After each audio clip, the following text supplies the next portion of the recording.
Stardate 97987.9. Welcome to another live edition of Star Trek Discovery Pod. My name is Mike Moody. With me on the view screen is Mariah Gossett.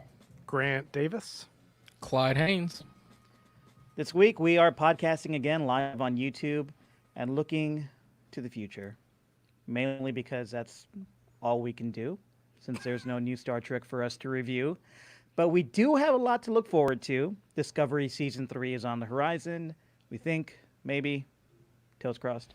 Also, on the far, far horizon is Star Trek Strange New Worlds. The new Trek series starring Handsome Mount, reprising the role of Christopher Pike for a string of new adventures set aboard the Starship Enterprise. And today, we'll be breaking down the character of Captain Pike, sharing our opinions, theorizing about what's to come on Strange New Worlds, and diving into what some of you, our listeners, had to say about everybody's favorite new/old Starship Captain. But before we dive into all this Pike talk, I wanted to just remind everyone listening to make sure you have subscribed to the podcast on Apple Podcasts, Spotify, or wherever you get your podcasts. Also, if you could leave us a 5-star review, that really helps us out. It brings us up in the charts. And for all the links to Apple, Spotify, YouTube, all the other important things, you can just visit StarTrekPod.co.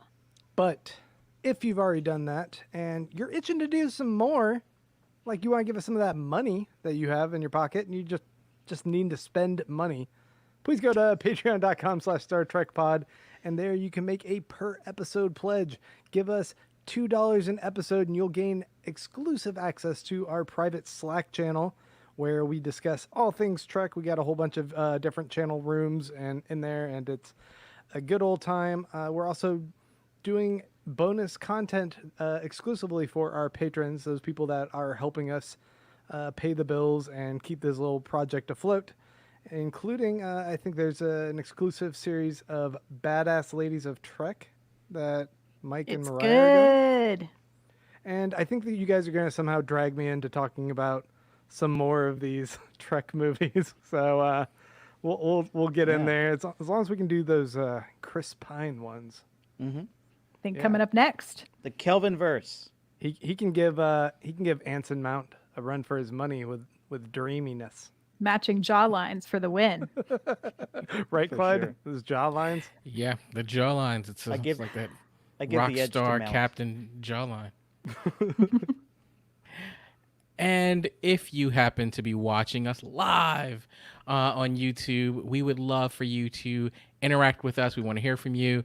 So just tag at Star Trek Pod or type POD in the comments if you want us to mention a comment or ask us a question. We're excited to hear from you later on in the show. We'll sort through the chat and see what incredible things you all have to say.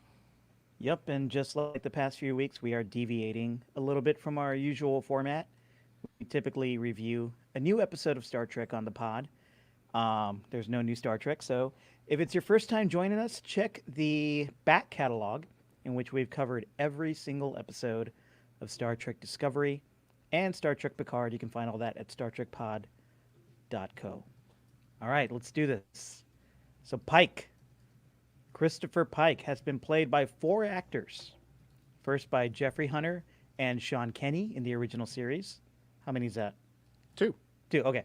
And then Bruce Greenwood in the first 2 Kelvinverse movies. How many is that? 3. All right, one more. And then, of course, by Handsome Anson Mount in Discovery Season 2. And today we'll That's be 5, focusing... right? Did I miss one? Was that 5? I might have missed one. I mean, counting to Okay. 4. Just Who can pretend I count that said high? 4. Today we'll be focusing on the Handsome Mount portrayal of Pike on Disco Season 2 and kind of maybe forecasting what we're going to see in Strange New Worlds, which comes out in 2029. Oh man, I rewatched the Jeffrey Hunter, The Cage, in prep for this. So No, that's Whoops. great. Right. That's great because, I mean, I was going to do that, but nah. Oh, okay. Just nah. Did anybody else? Well, Grant, you haven't seen any of the old, the original Pike? No, I On mean, TOS. I've seen Bruce Greenwood in the Kelvin one where he's like, Join Starfleet. Right. Kirk. Be like your father. Be like your Outdo him, dad. I dare you. Ride Clyde, motorcycles. have you seen the Jeffrey Hunter or Sean Kenny version of Pike in the original series? Have you seen those I episodes? didn't even know it was two different dudes. I mean, I've seen some like screenshots. I didn't know will there say was two this. different people. I have seen at least one of them. I will confess, I did know it was two different dudes, but it has been a long time. Oh man, and Mike, you have that song stuck in my head. You say the words, "It's been a long time," and the next thing I know, it's I can hear you. It's not even I don't Sing it, even hear Clyde. the actual song. I hear Mike. I hear Mike singing in my head. Just It has baiting been me a into trying to- while. You're just I'll baiting just me into say- singing it, aren't you? I'm not. It's been a while since I've seen it, because it's. I like when it comes to the original series. I actually like some of the later episodes, Spock's just because brain. that's kind of closer to what I watched kind of growing up. So no, I haven't seen it in a long time. I've seen it like once or twice, but I haven't seen it in a long time. Yeah, well, Jeffrey Hunter plays the Pike that we know from the original series in the cage, and Sean Kenny, I believe, played the beep boop version who's stuck in the beep boop chair.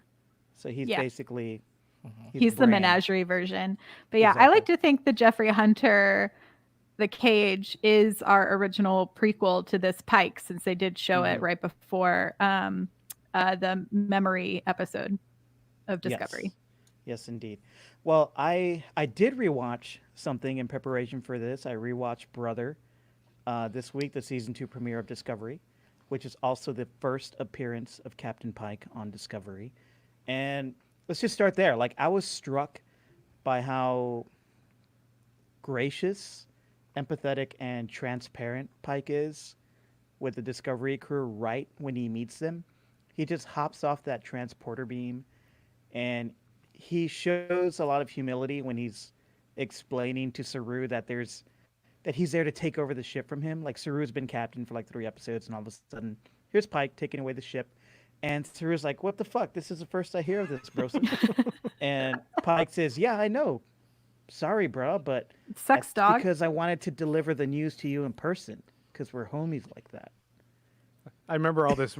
You're This saying it dialogue is verbatim. so word for word. Yeah, Yeah, it's great great. job. Written by dialogue. Alex Kurtzman. I don't know why you're looking at me. Do you have the script in front of you, Mike? Because I mean, you're nailing it. I do. And yeah, that scene is mostly there, like when he hops off the transporter beam and he tells Saru, "I'm taking over the ship. The reason you haven't heard about this because I wanted to deliver the news myself to you. I didn't want you to get it over Starfleet email or whatever." And that scene is mostly there to make Pike's introduction more dramatic in the moment, right? But Well, I think it's also a character mark that he's a very personable person. exactly, yeah. It just doubles, it doubles as a quick shot of characterization for us to really know who this guy is. And I don't know, Mike. I went back and watched it too, and I watched a number of scenes with Pike throughout Discovery, and I was struck by that scene, and the dialogue. I thought it was great, but I got distracted by Connolly By that from like jawline.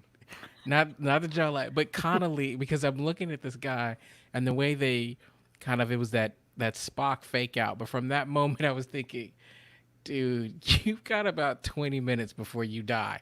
Like I just kind of knew. Oh, so and so in Connolly- every scene, yeah, Connolly's every guy scene dies he's later. in there, I'm thinking. So it was distracting. I had to go back and watch it again Yeah. to really hone in on Pike because that was a little distracting.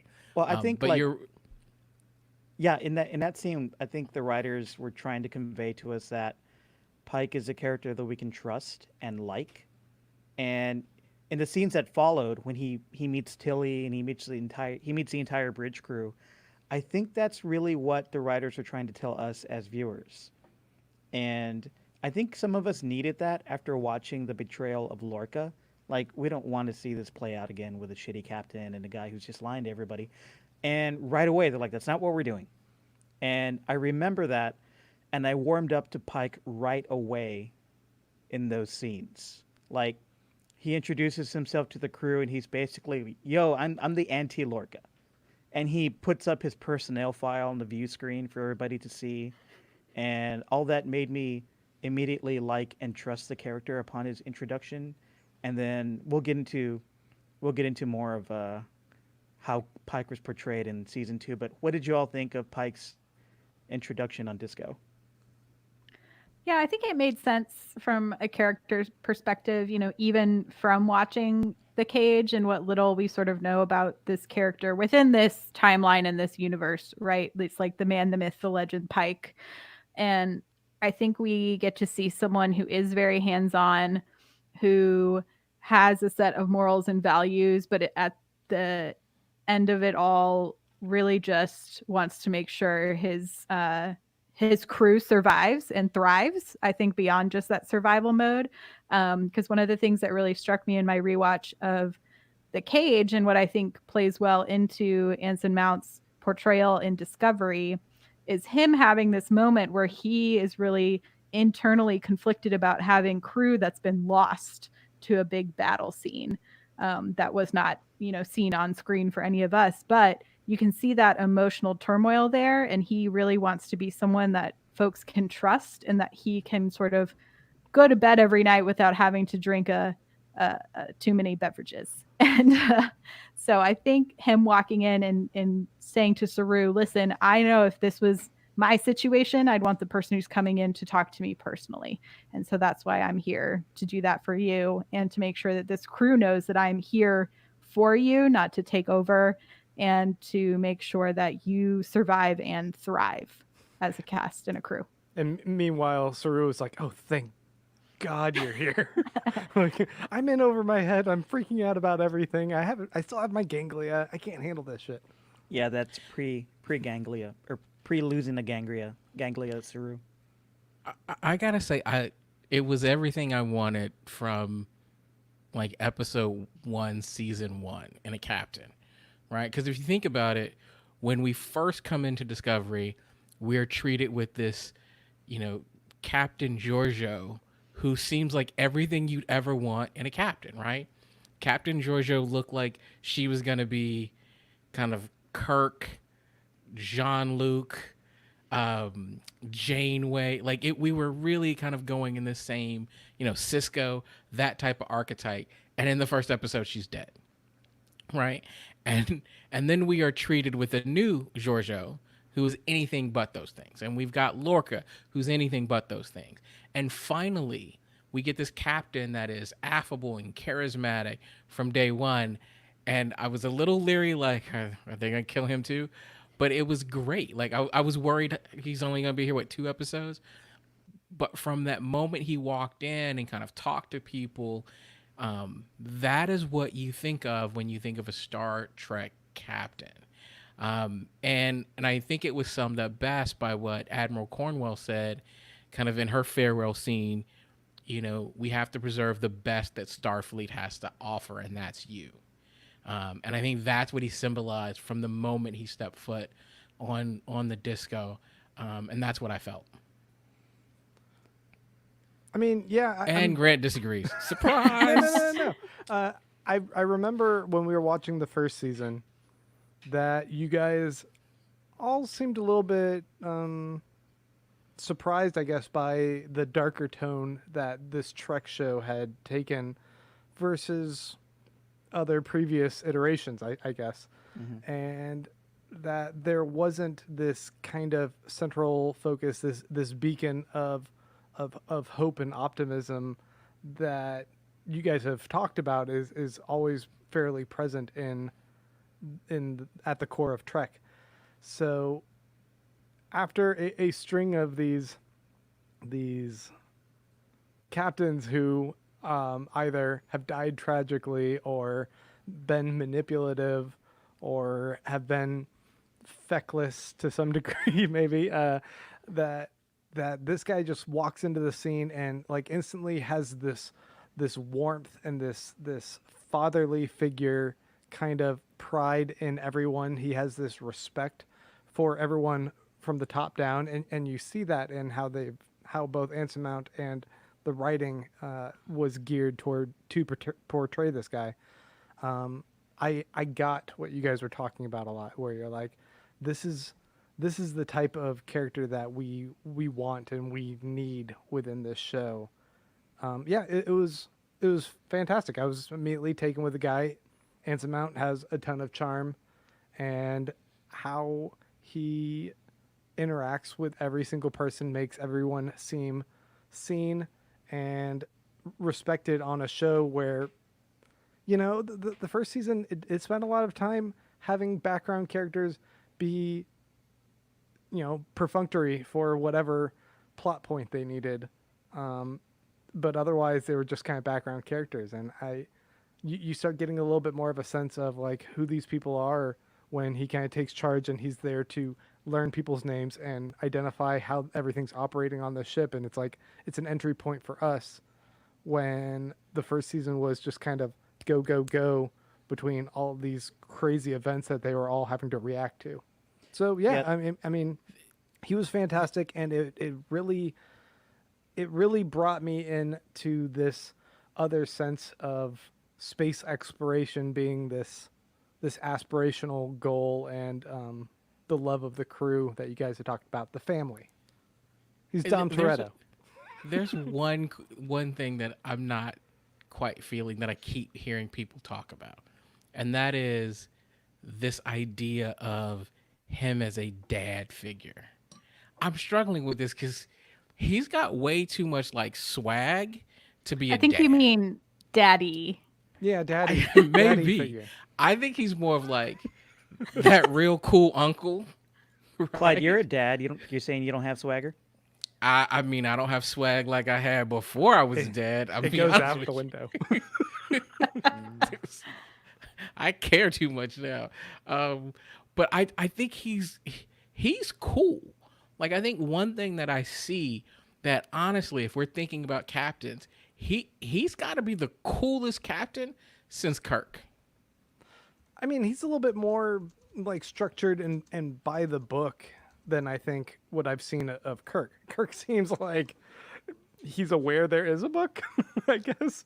But it seems like Pike is like, we have a code, we have rules in place, we have this structure, and it is important that we kind of adhere to this, because this is the doctrine that makes Starfleet so great, right?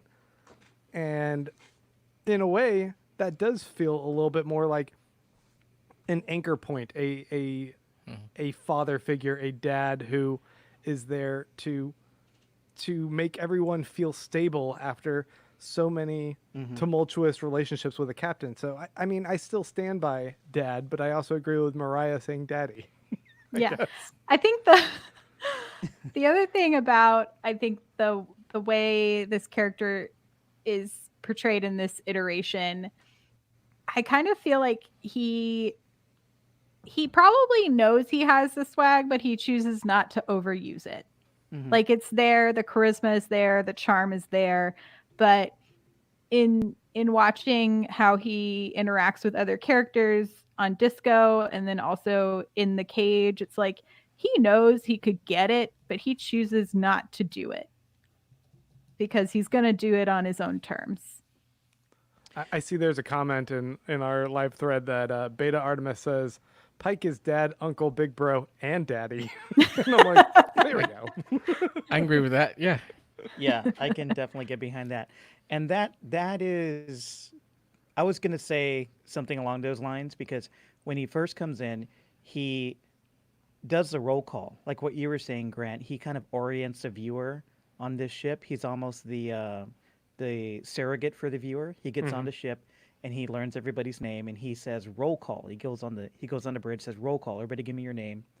I don't care about your rank. Just tell me what you do. And he does that, and then he makes them all feel safe. And right before that, there's all this kind of nervous sexual tension with Tilly, who immediately has a crush on him. Just sweating him. She's Yes, the surrogate for a sweating lot of him this audience. Real bad. Who are also sweating this guy. In his introduction, we get all that. We get the father figure thing, and he comes to Saru like a leader, but also like a brother. He's like, I respect what you're doing as a leader of this ship, but I have to take it over now. But he even says there's even a reference to them kind of co-parenting the ship, which he tells Burnham that they're Co-parenting, yeah. doing. Yeah, and then of course the whole sweating it with Tilly thing. So yeah, this man is everything you want him to be. But is Pike? I was thinking about this. Is Pike too much of a throwback for the Star Trek of now? Because he's very much a throwback character. Like in Disco, he's presented as this tall, charming, handsome white male specimen, right? He's the ideal of a Starfleet officer that we would see on TV circa I'll say he's ideal. 1966. And I feel that kind of feels a little more regressive today. You know, part of what made Discovery feel great and fresh to me was that we had such a variety of people on the show and variety of characters, and there was lots of diversity and representation. Um, and I was a little afraid that bringing the straight white male captain in to be the leader um, was some kind of uh, Undercutting progress in a way, kind of thing. yeah, and kind of an not a good idea of a course correction maybe for the writing staff, but the way they the way they leaned into it, into that perfect officer characterization, made it work for me. Like it wasn't a false persona. The show didn't really try to subvert who he was. He really they portrayed this good man character. Like he really did strive to embody the ideals of Starfleet in every part of himself. And the show made that interesting by dramatizing his struggle to stick to those values. So not only did we get the guy who embodies everything that Starfleet and the Federation is about, but we also got to see the struggle of him trying to embody those things while under duress all the time. Like they gave him the sense of depth, and I think just as like because we're used to the anti-hero, but that trope has started to feel really stale on TV the past couple of years. And then along comes this modern spin on this retro good man character, and it was the perfect time for it. I think we've done Breaking Bad, we've done The Sopranos, we did Dexter, and presenting this good guy character now and telling the story about his struggles and his sacrifices to remain a good man. I think that was a great call. The whole season was a great story for Pike, and it just underlined for me how important because he tried so hard to embody and to stick to those aspirational Star Trek values, and that was presented in the character, and it just kind of underlined how important those values are to the franchise for me. Yeah. Do you guys agree? I think they did a good job on Discovery of making sure he still never became our main character. Mm. And I think that was a nice way to nod that, yes, we're bringing this person in, I think, as a way to calm the waters and say, like, hey, we're going to give you a good captain for a whole season. Like, let's see how this crew really functions with a cognizant, trustworthy captain at the helm. And we'll find Mike eventually. And I'm just going to keep going. Sure.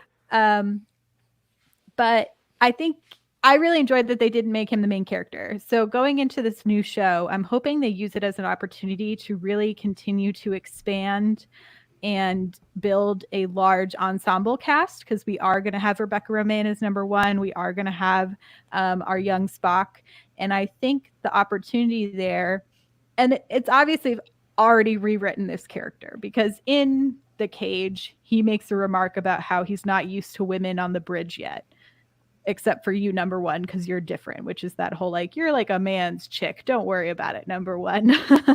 Yeah, it's funny. When I watched that, I cannot see the Anson Mount version of Right. Pike ever saying anything like that. It was mirror version. That's what we're Yeah, gonna find out. so they've obviously retooled the character to fit into what is current day and age, like, normalcies. And I think the character at that time also fit current day and age normalcies. And so I'm hoping that we get to see Pike be this sort of vehicle for this great large ensemble crew that will get like additional characters, we'll get some fun side stories in the same way we sort of started to develop later in season 2 of Disco, and just have him continue to be this anchored character but less the star of every episode. I mean, yeah, kind of going back to what Mike was saying, I think that's why it was so well done what they did in the second season of Discovery in incorporating him, because a lot of loyal Trek watchers, they're coming into this show with a lot of baggage. There's a lot of expectations for all of the characters for the show, for how it plays out, for how it treats the world that's already been established and the mythos and all that. But also, I mean, there's a lot of like you're able to also play off of that because there's familiarity with certain characters that you can use as a degree of as a sort of a shorthand or like a cheat code to set the audience at ease. I mean, we were already discussing like, the Discovery crew had gone through cycles of poor management or, feeling betrayed and insecure about their leadership, and they needed something stable for a little bit, but they also don't need someone who's just going to completely overtake their lead actors in the show. I mean, it still needs to be Michael Burnham's show, right? So bringing in Captain Pike was a pretty brilliant call because everyone's already familiar with this guy, but also knows he is genuinely there just for a temporary gig. He's not going to overtake the show, or else they would have to retcon a lot of things, get rid of that ship, have everyone move to the Enterprise or something crazy kind of like that. But they've already established the namesake of the show being the ship, right? So Right. I thought it was like a really good call, kind of incorporating him into there and everyone having that familiarity with that character. And sure, he's the handsome white tall dude or whatever, but at the same time he's not overstaying his welcome. He's lifting everyone else in the cast up as he stays there, which is I think pretty important and substantial. And when he leaves the show, and when he leaves the ship, but also when he leaves the show, there's such an adoration for the portrayal of that character that he gets his own spin-off, which, I mean, that's just such a great way to develop that character and bring it to an audience to the point where they're like, yeah, we want more of him. Give us more of that guy.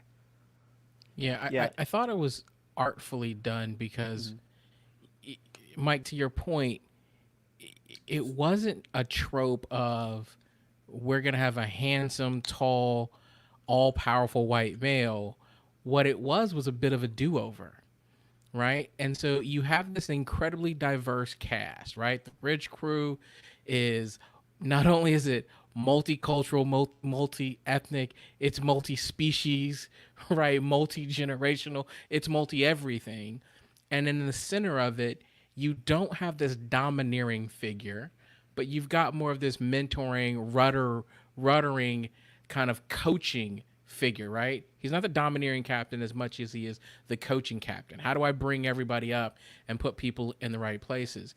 And it gave me a sense of, if we go back and look at the 70s, we had some screwed up kind of ideals on what a captain should look like, what a crew should look like in the 60s. And here's how we behave. And the writers had an opportunity to basically come in and take this character who said some fairly caveman-like things and rewrite it. And they did such a great job, to your point, Grant, that now we're saying we want more. And we're saying, what would happen if you took that was commonplace and seen, ridiculously seen as okay at the time, and then brought it into a place where now that we understand the errors of our ways, and let's do it right. That's exciting, and that's a character that I can kind of root for and stand behind. Yeah, to the point of the character being so popular that he gets his own spin-off. There were a lot of articles, obviously, last week when the spin-off was announced, and the one I found interesting was, you guys know Deadline, Deadline.com. They wrote about the Strange New Worlds series premiering soon.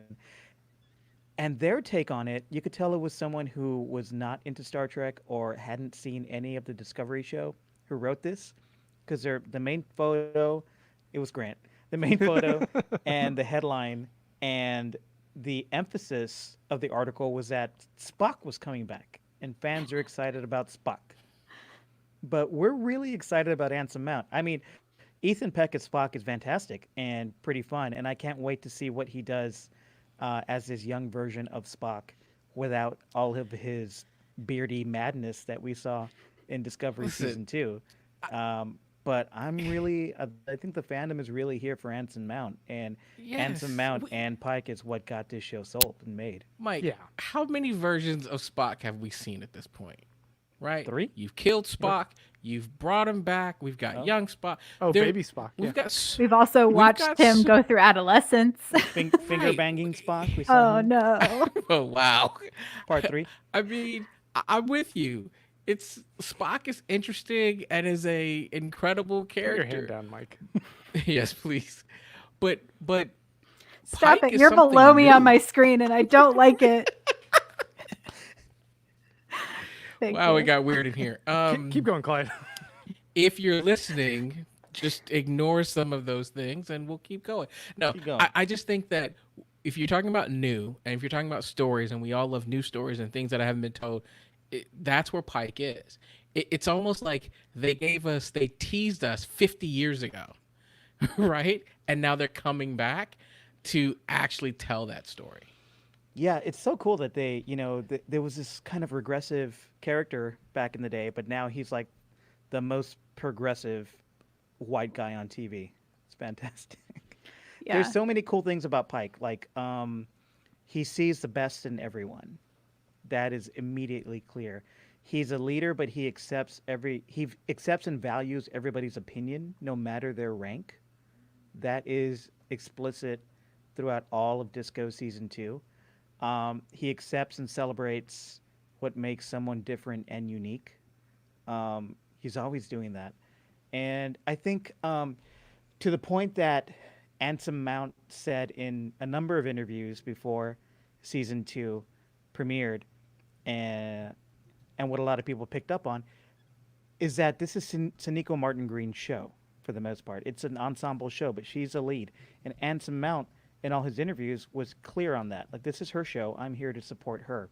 And ultimately, one of the greatest things that Pike does in Season 2 is encourage Michael and help her trust herself. And he lifts her up.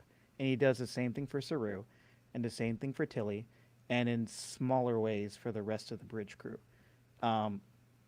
He's just that guy who believes in people and wants to lift you up. And I think we're going to see a lot of that positivity in Strange New Worlds. He's a great manager, you know? I'm also... He's the anti-Michael Scott. He's the anti-Lorca and the anti-Michael Scott. For sure. I'm also really excited to see him and Rebecca Romaine as number 1 really get into lots of fun, problems of the day and solving them, because, going back to even in The Cage, when Pike is captured, it's really number 1 who figures out a way to get him out and is constantly at the lead of figuring out how to solve this big problem. And at the time, I think, we really just got that one episode with her in the original series. And now we've seen her a few more times peppered in throughout Discovery.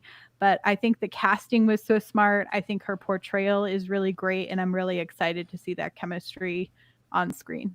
Again, too, their characterization or their friendship it reminds me of Kirk and Spock. Mm-hmm. It's really that close. And do you think trusts her implicitly. They cast... Oh, sorry. Go ahead. Go ahead. Yeah.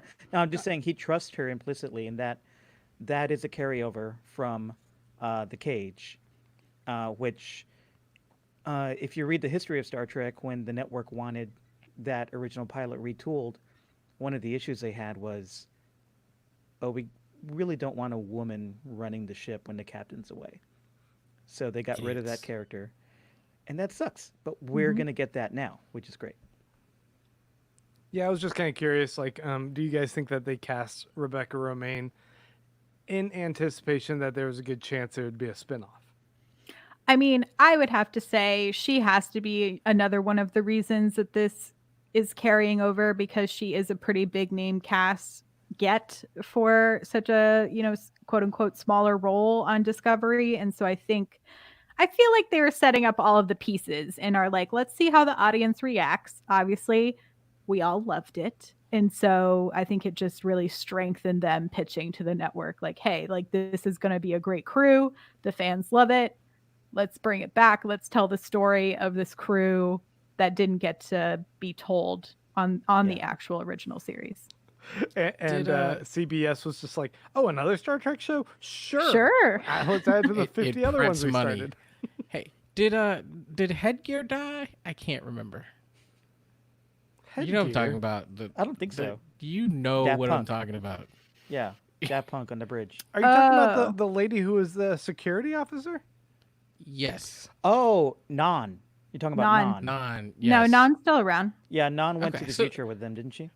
I Did think she so. go to the future? Okay, I couldn't remember if she Well, went to she the was- future or she's back 'cause on the she- Enterprise. Yeah, because she was a security officer on Enterprise. I don't know. Hmm. I do remember she was on the Discovery during the final battle, so I'm not sure. Hey, It's possible they kept it Jack- vague enough. chat, let us know. Is Non going to be in the future with Discovery? I would like to see her. Well, I think that'd be cool.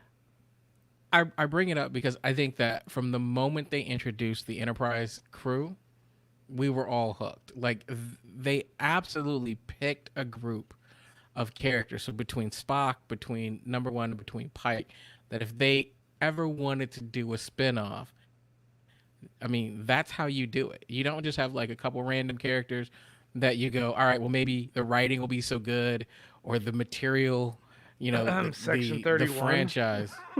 You see? Well- Sorry, go ahead. No, I mean, they learned their lesson from Section 31 clearly. No, No, I just Mike is look being and gross again. okay. I just look and think that this time around they set it up so that it was so compelling that even if that wasn't their original plan, they knew that the fan support was going to be so great that they were almost going to be forced into do it. Oh yeah, I into mean, doing it. generally with the casting of anyone, like if they have a bit of a more named part with like more lines, I think a lot of times they'll be like, and in the event that there's a spin-off, we'll sign you into the contract for that potentiality with a renegotiation, but you are expressing that you would be interested in such and such, whatever. So I'm sure Rebecca Romaine was like, yeah, there's a good chance. I see the buzz around Anson Mount here. All right. And Grant, are you saying that you're no longer interested in a Section 31 spinoff? Is that what you're saying? Oh, I don't remember being interested in the first place. I mean, I feel like that show needs to win me over. And when are we doing our Ash Tyler episode? Yeah, let me know. I'll be on vacation for that one. It's funny that Strange New Worlds, which was just a rumor, got the green light, the official green light, and a big media blitz before we've heard anything really official about the Section 31 show. Section 31 has never really been on the docket. It's always been, yeah, that's what we want to do. But Georgiou's in the future with Discovery, the only other characters we've been introduced to really to anchor the Section 31 show are Ash Tyler and That dude who died. that dude who Control dude. merged with Control and died. And Leland. we definitely don't really want to see those guys anymore. So I'm wondering if that Section 31 show will actually ever happen. Well, they've Well, I was selected, If it doesn't, that's interested- fine. Go I ahead, was going to Mariah. say they've selected showrunners for it, so I do believe it's in development. Oh, really? Which is when there is time to work out all these things. And I think the concept is strong, and I think we can, I'm interested in like the KGB version of Starfleet Star Trek. I think it'd be something kind of cool and interesting to explore. It's something that I think you get some tinklings of even from the original series movies when there's the whole subplot to not do the deal with the Klingons and to like take them down. So it's like if if I was in that writer's room, and again, pitching myself, I would use that as the origins of Section 31. And that's how it begins, is this sort of like underlying dark web. And then we see it all the way through into Picard when we have all these issues with the Romulans. Yeah, I tend to think that your concept and premise has to be incredible, or the character has to be super compelling. For So when I Section thought 31? that maybe, yeah, so for Section 31, when I thought that it was going to be a Giorgio driven show with a little bit of Ash Tyler thrown in, I was really curious. And I was thinking, oh, let's see who else they bring a part of this ensemble. But currently, Giorgio's in the future with Disco. So I'm out on Section 31 right now. I'm like, I mean, if they do it, I'll pod with you guys because I, like you guys, but I'm kind of out on the show. How dare you? Get out. You're out now. Just kick him, Mike. Get rid of him. Yeah, you're gone. No, I'm afraid to mess with this thing. So let's get back to Pike. I wouldn't mind seeing Section 31 show up on Strange New Worlds, and because I want to see Pike challenged, right? That's what we want to see in Strange New Worlds. I want to see him challenged. It's going to be a slippery slope with this show. Like, I don't necessarily want Pike to break bad. I don't want to see that, but I want him to be forced to be more reflective of his chosen path and how Well- he leads his crew. I want him to be like challenged externally and internally. How that will materialize on screen in this new show, I don't know. Hopefully without a ton of time travel or trips to the mirror universe. But we'll see. What do you guys want from Pike in this new show? Well, Mike, one thing I'm curious about, since we've praised the virtues of Captain Christopher Pike here quite a bit, but if this is a character without particular flaws, it might get a little bit tiring just Yeah. seeing, the last Boy Scout, as it were, and you can see what the flaws were with Captain Kirk. He's hot-headed, he's impetuous, he's a rule breaker who He likes the women. and he's a womanizer. Like he's a flawed character, which makes him interesting.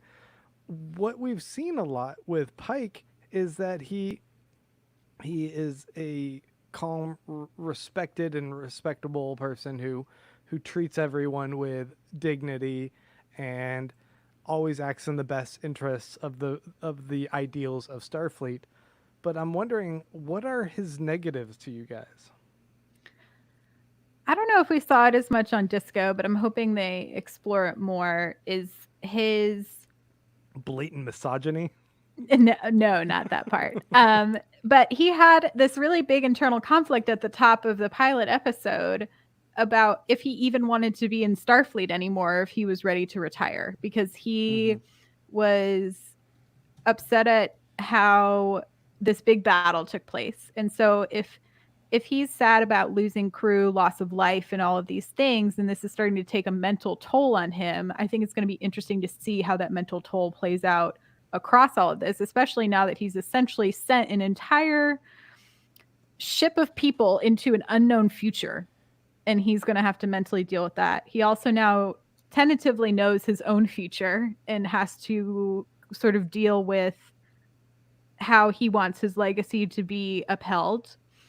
He also is a big fan of horses, so I'd like to see him get a horse. How is that a flaw? What I remember of Pike and one of my Do you know horse people? Horses are the worst. Yeah, I've seen those horse people. The thing about Pike, the thing that I remember most about him, or that struck me the most, is that episode in Disco where he's willing to sacrifice his future to preserve the ideals of Starfleet for others and save everyone. When he touches a time crystal and he seals his future and he sees his fate. He sees the fate first. He sees himself in the beep boop wheelchair. And it's like, you're going to end up there and hideously scarred and go through a horrible tragedy if you take this crystal, but you have to do this to save everyone. And he does it. So I think going forward, it would be interesting to see him on this new show grapple with the idea of knowing his fate. And are we going to see a man who tries to cheat that fate? Will he be tempted to? And will that compromise his morals and his dignity and everything about him? That might be an interesting avenue to go down. I think also him being an idealist, which you were talking about, that in itself can be a flaw if he's too strident in adhering to these ideals in the face of something more pragmatic that might be necessary and perhaps more of an ultimate good if it's a little bit more nefarious in the present moment.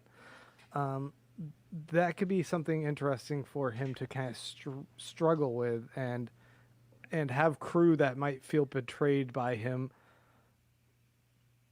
pushing for how they ought to be rather than being realistic about like what they have to be. Maybe sometimes they have to play dirty for survival, and if he has to be dragged into that by number one or by the more pragmatic approach of an emotionless Spock, that could be kind of an interesting play. Yeah, I agree with you, Grant. I think his idealism, his rigidness to hold up to this embodiment of what Star Trek is, and now he's had Cornwell who died for that, is gonna can reinforce that even more. And then I think in this new show, what we can easily see is that ideal, that morality will be tested, right? It'll be tested because what we've seen is, Mike, to your point, he comes onto the bridge, he does this roll call, he's this big hero, this classic hero figure, he wants to save everyone.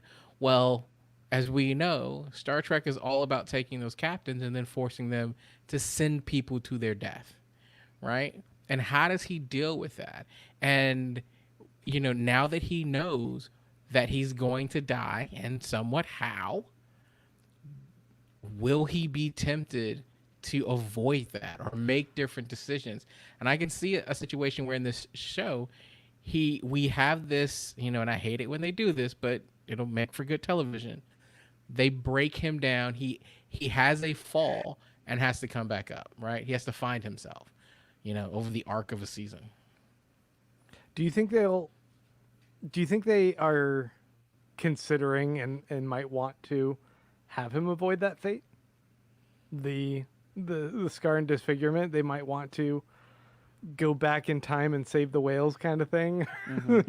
Change the future in the way they've changed the past. It is possible. I think it's highly possible because it's CBS. And what do we know about CBS? They put shows on forever. So, is it possible for them to split into another reality by doing that? Not just the Kelvinverse versus this main timeline, but like deviate with like what happened if he didn't do that, if Spock stayed with him and Kirk didn't take over the Enterprise. Here's a new future timeline in an alternate like reality. I think if the show earns enough goodwill as it goes along, they'll have to earn a lot of goodwill in order to cash that check and do something like that, because it just sounds too messy at this point. Maybe they can show both versions, like this is how that happened, but also what if it happened like this, and then like cue the clue that music. show Awake that nobody watched. I mean, we also have a lot of time before Kirk takes over Enterprise. It's like 15 years, right? Yeah, so we've got 10. some time There's 10 for years. either way, a good amount of time before we need to even Something worry about divisible it. by 5, Clyde. And even then, I think it would be, if we want to continue down that road, maybe Kirk eventually is cast and we get to see a longer mentorship, and then the torch truly passed, and then a retooling of the original series, which I wouldn't mind seeing a lot of the original series plot redone with better special effects. Yeah. Yeah. And better ethics. Yes. Maybe Uhura would get to take over the ship and be in charge for once instead of just in the animated series. Right. Maybe Uhura could wear a pantsuit. I'm just saying. I mean, I'm not mad at the mini skirts. I wouldn't mind. Do you all know there's this like weird transition time when they were trying to get the viewers ready for TNG where men and women were wearing skirts on the Yeah, Enterprise? the men wore the skirts in the background. Yeah. It was interesting. So so bring back the man skirts. I'm here Yeah. for it. Why not? A little breathy. I mean, I might rock one. Yeah, it's Well, gonna be summer down here in getting Texas. hot. Right? It's getting hot. Yeah. Buying want a man Clyde a skirt on Amazon real quick. We're Let's gonna jump put into it some on of our these- wish list. Let's jump into some of these live comments we got. All right, cool. All right, so this is a little bit of what we've been talking about. Choopy says, "I think Pike has flaws. He's a bit of a Luddite for one. Oh, that's right. I can see number one having to drag him forward a lot. I don't remember him being a Luddite. He talked about how he liked the old school screens a couple times, and which is their kind of cute way of saying that's why the Enterprise doesn't have the current technology going on. It could be interesting in him wanting to do a lot of processes in a bit of a more tedious, old-fashioned way that other people are like, do you really have to pull out a notebook and write things down or something like that? I mean, that's low stakes conflict primarily, but it could be kind of Right. interesting. So Beta Artemis said, Pike's flaws showed in his interaction in Disco Season 2 with Ash Tyler. This is why Tyler needs to show up. They have a good conflict and a difference of opinion. They did butt heads a lot, didn't they? What was And their he didn't trust conflicts? Tyler at all. I thought it was just in his relationship with Burnham, and Ash Tyler didn't like that Pike was maybe pushing Burnham to probably better herself and like confront things emotionally, whereas Ash was like, no, you gotta protect her emotions or something weird. Was that what it was? I do remember Pike and Ash Tyler having a bit of an arc where they butt heads a lot and then they come to really respect each other towards the end, but I don't remember the details of it. Don't you trick guys- us into bringing Ash Tyler back. Yeah. I don't know. I wouldn't mind seeing Ash Tyler back. Ultimately, I didn't like what they did with the character, but when he was first introduced and at the midway point, he was a pretty solid character. I liked him. No comment. I don't know. I mean, I'm trying to remember what their conflict was back and forth, but it could just be that Pike also, while seemingly there to trust the whole crew, was not into being trusting Ash Tyler just because of his background and sort of his double, triple, flip-floppy agent lifestyle. Look, my thoughts on Ash Tyler wasn't necessarily a knock on the actor. I think the actor was put through a lot and did a great job in his performance. I think that they were constantly flip-flopping that character and taking advantage of it to have either a good guy love interest or a nefarious villain, and it wasn't fair. It just seemed like an exercise more than entertainment when I was watching, and so it was a little frustrating when I think back to that arc. well, I'm liking what JC has to say. Bring back Prime Lorca to lead Section 31. Hell yes. I'll take this as a People would Section watch 31 that. show with Lorca, or, like I said last week, Lorca comes back and, at least for a few episodes, is Pike's nemesis. I mean, Jason Isaacs is awesome, so yes, more. I do Great. like Jason Isaacs. What do you think, Mariah? Is this a good way to bring back Lorca, maybe with the Section 31 show? Is this like with the idea that weird little green dot was him and he can still be alive? Is that what this is? No, that's Mirrorverse. Mirrorverse Lorca, right? Lorca. Yeah, that this would be Prime. that green dot was actually that girl that was haunting. Right. Yeah. What's her name? May. Tilly? Right? May. Yeah. May hunting Tilly. Yeah, man. I think. Yeah, I think what we're talking about is the original Lorca has never been seen or heard from. So no Oh, one that's knows true. what happened Right, to Prime Prime Lorca. Lorca. We knew Mirrorverse Lorca, who was a jerk that everybody but me loves. But Prime Lorca, we have no idea where he Sure. is or what happened to him. He's probably really psychologically damaged from being like hid somewhere while his Mirrorverse self is ruining his reputation. What else we got, Mikey? Carolyn K3 says, I'm more interested in a trek, not tormenting the captain. I want him supporting, empowering his crew. I want him to firmly believe in the value of his sacrifices and find strength in that certainty. Yeah, fair point. I do Yeah. think that, But occasionally torment the guy. We need some Yeah, I mean- conflict. Grant, you're obviously a much bigger fan of today's style of TV in terms of the prestige dramas, and not really so much of the, like TOS original series or '90s Trek. I bet you guys are too. I think you are. I don't think you want that old school style don't. of show. It'll No, run I don't. dry. But what I'm saying is that I'm more amenable to it because I was into that stuff. But do you think keeping Pike, not challenging him a lot and keeping him this way, how do you wring good drama out of that? How would I? Yeah, or I mean you can't, right? Well, I think you can. I think so I think a lot about like adult animated shows now, which I think fit this bill a little bit more of characters progress, but you can drop in sort of anywhere and understand the plot line that's moving forward. I think about shows sort of like BoJack or Tuca and Birdie, Rick and Morty. Even, I mean, this is the opposite end of the spectrum, but even like South Park, it's like you can jump in and sort of understand what's happening if you have a general knowledge of any of these characters and still enjoy the plot of the day. And it still drives some sort of plot forward. I don't think we're going to get it at that baseline. That's obviously like a very different side of this sort of like entertainment spectrum, but I think it is capable.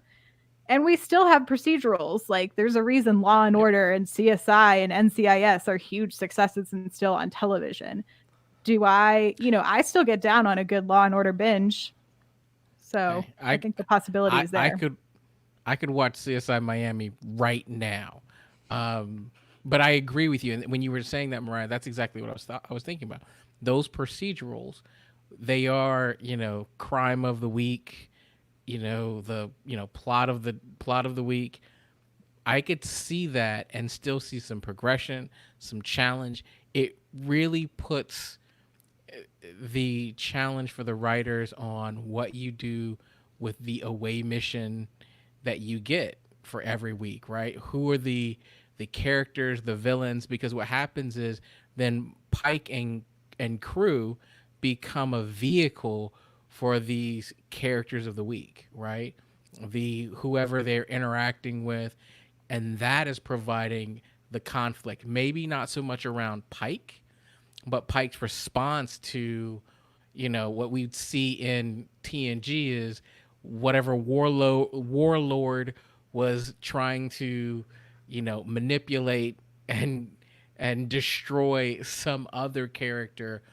And then this challenging against the Starfleet code. Do you intervene? Do you not intervene? There's all these kind of internal things that people were looking at. I think you can still get a lot of that. I really don't want episodic though. I mean, and I think you don't have to have it be episodic. I'm thinking more in lines of like Shondaland Justified shows. season 1, right? Like I love Justified season 2 and on, but that first season, sure, there's like on running storyline, but it's like villain of the week, and it's like almost like Murder She Wrote or something. I'm like, sure, Blasphemy. I guess Jessica Fletcher is writing that book, but I don't know. All of Justified is amazing, Grant. Shut your mouth. That first season is a little tedious. Well, we have heard from Alex Kurtzman, or maybe it was Akiva himself, that this show will be more episodic than Discovery. However, what does that mean in this day and age? It doesn't mean that it's going to be '90s TNG, right? It doesn't mean that. I mean, what you were talking about, Mike, about can Pike not be tormented? And I think sure. And Clyde, you do a podcast on a show that's a great template for this. This Is Us. you talk about. These shows that I often describe as very saccharine, but Yes, but you have said that. This Is Us, Parenthood, You Friday have Night said that. Lights was a good example. There's these shows where You just get a crap all over my catalog, huh? you can show character conflict in a way that isn't tormenting a character so much as you show that like we're all individuals and we're all going through our own personal struggles, but we're also a family and a community, and we are there to support each other and build each other up. Which it sounds a little bit like that's what Carolyn was even kind of leaning toward as well. And I agree. I think that can make for some very good drama, especially as we're going to see that Christopher Pike's character is going to be struggling emotionally with this idea of fatalism, of his destiny and this fear of it. He's going to be probably fragile at times and need a support system, a group of people that are there for him, that love him and will back his plays. And I think it could be great with that as well. You don't have to have this guy constantly struggling against all of his morals and beliefs and having to compromise on everything. I agree. Well, Mike, you said something that I thought was really interesting about this not having to be 90s TNG. You know, 90s TNG was 25 episodes a season, right? What we're probably talking about is like 10, 13 maybe. And I think you can get it really tight. Like you can have episodic that moves, that can be dramatic without kind of being this just plot of the week and random kind of plodding along, because you're doing half the episodes. So you almost have to move the story along when you think about the overall arch of the season. Sure. So I think it can be done without, again, tormenting the captain and using them as the only source of drama. Let's take one or two more questions or comments. We have Kevin Richardson again. He said, "Will Pike be a great risk taker because he thinks he can't die, because he knows his fate? We saw a little of that in the disco finale with Cornwell." That Right. could be cool. He knows his fate. His fate is sealed. He knows his end. So is he going to be just like jumping off cliffs and going in zero G without a helmet? What are we going to see here? I don't think My he'll. head can't explode. I can't explode. I would The imagine. vacuum of space is nothing to me. I would imagine he's only really going to be that risky when it involves saving a member of his crew. Because I don't think he's someone who's just going to go, I'm going to jump out into space and see what happens, because that would just be stupid. But he definitely would Though I'm pull curious now. another Cornwall. I'm sure it would be like he jumps and someone grabs him at the last minute and pulls him back in. It's like there's ways to sort of write around that. And one from Choopy. Do you guys think the problem of always needing to save the universe comes out of the highly serialized TV? Your stakes need to be so high Your stakes with need separate not. adventures. Huh? Your stakes need not be so high with separate adventures. Your stakes need not be so high with separate adventures. That's true. I do like shows that focus on, or episodes that focus on, smaller stakes for the characters, more emotional, personal stakes. In a number of the later Trek movies, I'm talking about the TNG Trek movies and the J.J. Abrams Kelvinverse movies, the crux of the movie is always, there's this one villain with a doomsday device who we have to stop, right? And it just doesn't feel personal like a lot of those TOS movies felt. So yeah, I would definitely want more personal stakes. And if we do have serialized adventures, that might be what we're in for.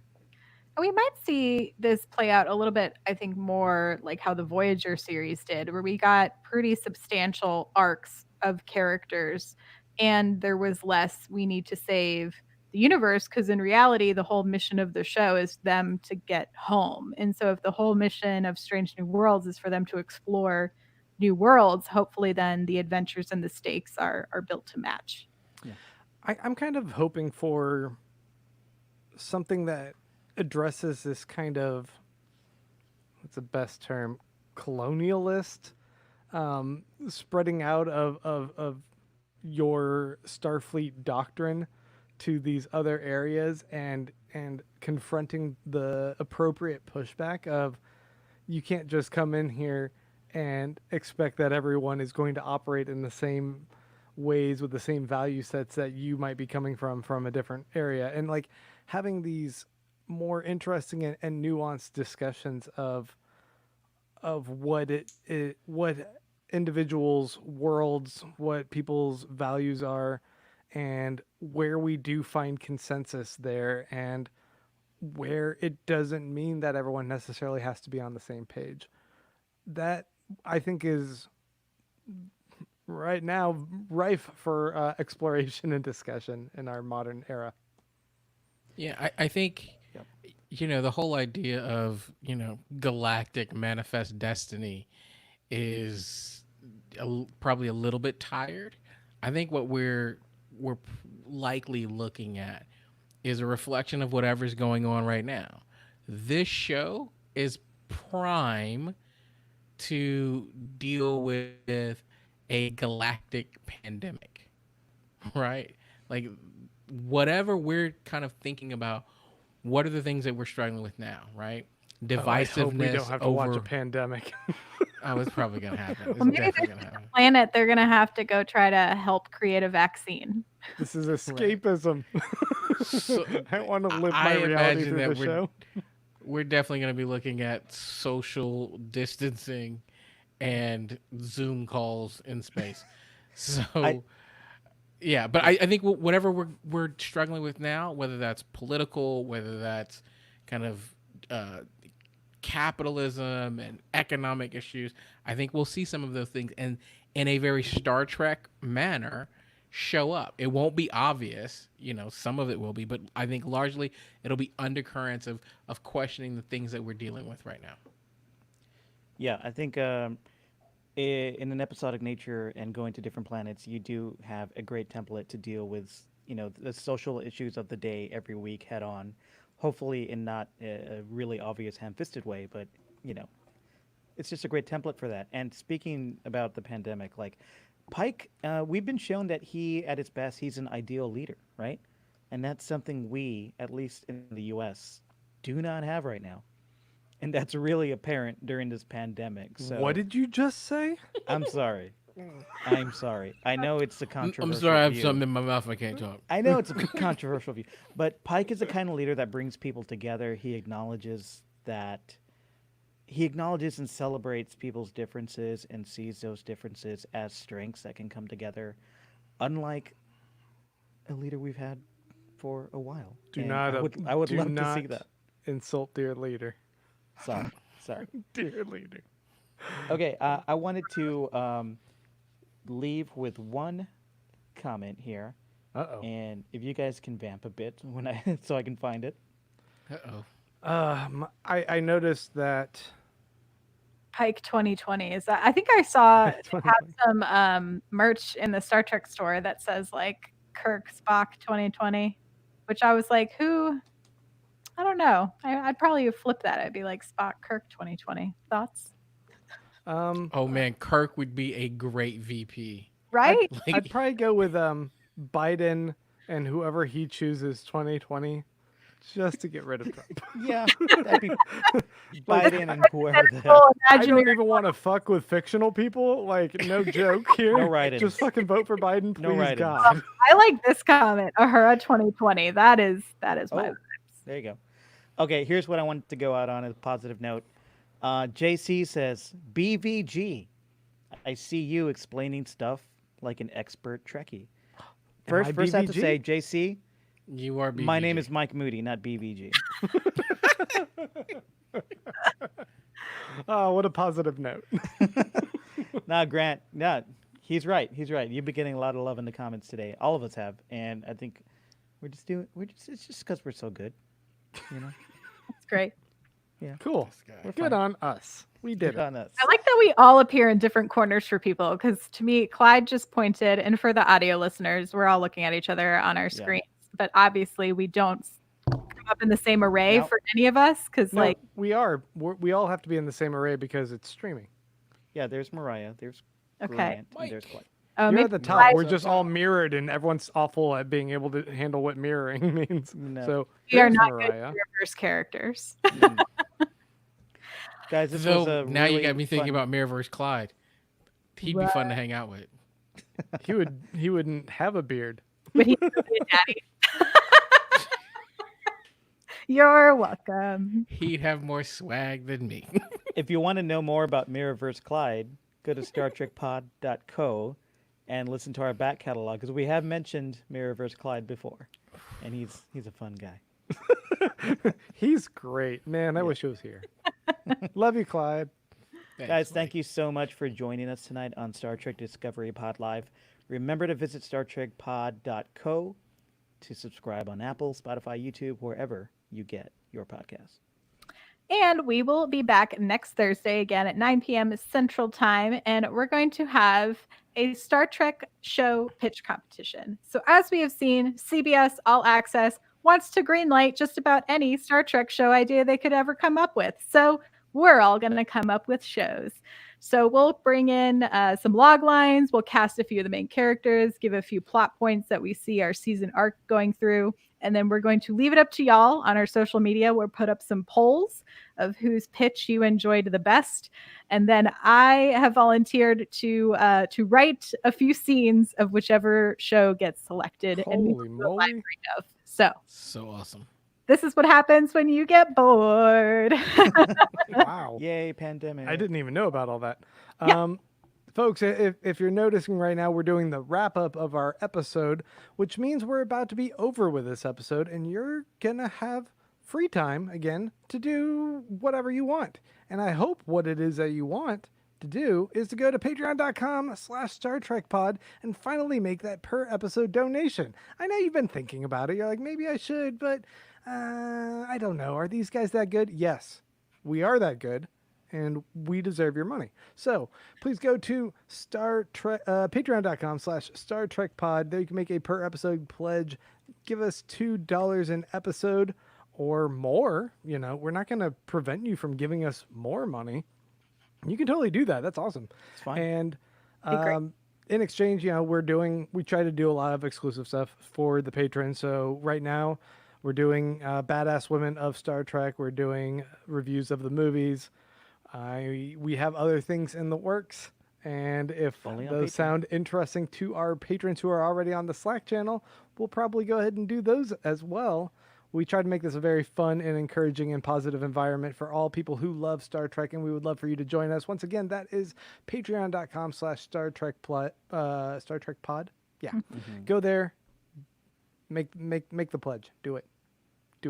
Yes, do it. And if you want to hang out with us offline, or at least keep up with what's going on, I encourage you, follow us on Twitter and on Instagram. You can follow us at Star Trek Pod. You can tweet about this episode, let people know what's going on, that you enjoyed it, that we were having a good time. And I also just want to give a special shout out to Karen, who runs our Twitter, and James, who runs our Insta. So come hang out with us. We'd love to hear from you. All right, Clyde, where can we follow you online and hear more from you? You can find me at Clyde Haynes, and you can also find me on the web at keyandclyde.com. That's KEI and Clyde.com. Grant Davis, Baron Von Grant, right there. Boop, boop, boop, boop, boop, boop. Mariah, I'm at Mariah Gossett. That's Mariah with a Y and a Gossett with 2 S's and 2 T's. follow me on Twitter at Mike Moody. Live long and prosper. Bye. Hit it.